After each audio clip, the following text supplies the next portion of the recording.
দাদা বলছি, আপনি তো আইপিএস থেকে সদ্য ছেড়ে এসেছেন, অনেক আইপিএস আছে যারা মানে আপনার মতন হয়তো সামনে আসতে পারছে না, তাদেরকে কি বার্তা দেবেন? কারণ অনেক চাপে তাদের কাজ করতে হচ্ছে। দেখুন, একটা জিনিস আমি এতদিন বলতে পারিনি, এটা আমি বলতে চাই যে আমাদের সরকার এবার যখন আসবেন প্রশাসনিক সংস্কার হবেই। এই যে দীর্ঘ 50-60 বছরের যে সিস্টেম চলে আসছে এবং এই সিস্টেম যদি না চেঞ্জ হয়, এই দলদাস হয়ে কাজ করার ব্যাপারটা এখান থেকে পরিবর্তন হবেই এবং আমরা এটা করেই ছাড়বো লোকসভায়। ভরসা রাখতে পারে একদম পারে।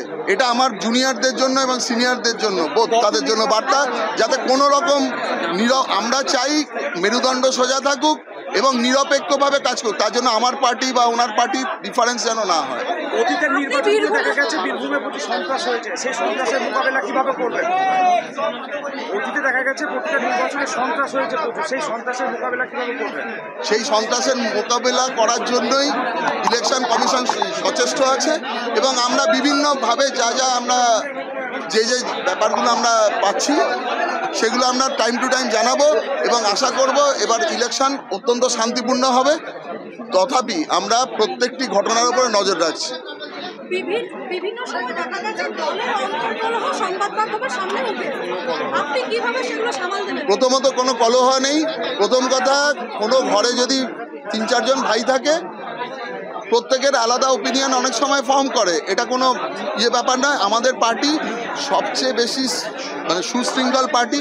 এখানে যিনি নেতৃত্ব যা কথা বলেন সেটাই আমরা সকলে মেনে চলি। শতাব্দীরাই বলেছেন আপনি কোনো প্রতিপক্ষই নন ওনার কাছে, তো কি মনে করছেন? উনি ভয় আগে নার্ভ হারিয়ে ফেলছেন, এটা তো প্রমাণ না।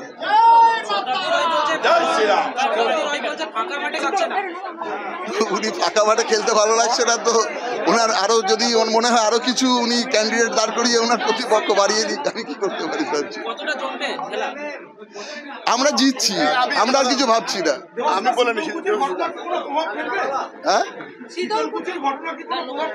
শীতলকুচিতে কত বড় ভাওতা ছিল মানুষ এটা বুঝেছে। ওই যে একটি অডিও ক্লিপ যে এসপিকে ফাঁসাও, আর আমরা অ্যাটলিস্ট কোনো বক্তব্যের মতো ঘটনা ঘটাই না এবং সংখ্যালঘুদের জন্য এটা আমাদের বার্তা যে কি ঘটেছে, আপনারা অ্যাকিউজড, একদিকে ভিকটিম, আপনাদের কি কাজে ইউজ করে এবং ওই মানুষগুলোকে যৌতুক দিয়ে যেভাবে পুড়িয়ে মারা হয়েছে, আমার মনে হয় এটা ভালো করে বোঝা উচিত। তার সুশাসনটা অত্যন্ত ইম্পর্টেন্ট।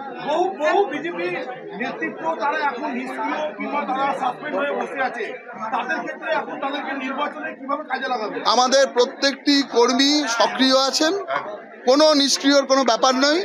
আমরা আমাদের দলের যে সংগঠন কিভাবে ঝাঁপিয়ে পড়বে 4 তারিখে যখন রেজাল্ট বেরোবে তখন দেখতে পাবো।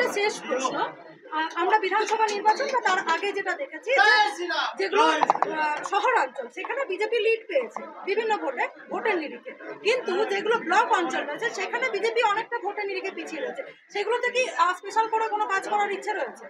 দেখুন, আমরা আমাদের হোমওয়ার্ক বা স্ট্র্যাটেজি তো ডিসক্লোজ করতে পারি না, তবে গ্রামাঞ্চলে মানুষের এবারে সবথেকে বেশি ইনভলভমেন্ট বা আমরা ওখান থেকে সবথেকে বেশি লিড পাবো এই কারণেই, এই মাত্রা ছাড়া দুর্নীতি, চাকরি চুরি, বালি চুরি, গরু চুরি, সবথেকে বড় কথা মিড ডে মিলের চাল চুরি, তারপরে আবাস যোজনার টাকা চুরি, বাথরুম পায়খানার টাকা চুরি।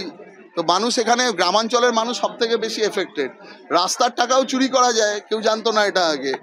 তারপরে আজকে রেশনের যে সমস্ত চুরি হয়েছে, স্বাস্থ্যের বিভিন্ন জিনিস চুরি হয়েছে কোভিডের সময়। তো এক্ষেত্রে গ্রামের মানুষ সবথেকে বেশি জবাব দেবেন, কারণ গ্রামের মানুষকেই, গ্রামের মহিলাদেরই রাত্রে 12টায় সন্দেশখালিতে গিয়ে পিঠে বানাতে যেতে হতো। তো এইটা শহরের মানুষ তো অতটা ভিকটিম নন বা ভুক্তভোগী নন, ফলে শহরের মানুষ আগেই আমাদের সঙ্গে ছিলেন, গ্রামের মানুষ এবার দ্বিগুণ উৎসাহে আমাদের সাথে আসবেন। আমাদের ভিডিও ভালো লাগলে লাইক এবং শেয়ার করুন, কমেন্ট সেকশনে গিয়ে জানান আপনাদের মতামত। আরও ভিডিও পেতে আমাদের চ্যানেল সাবস্ক্রাইব করুন এবং প্রতি মুহূর্তে খবরের আপডেট পেতে প্রেস করুন বেল আইকন।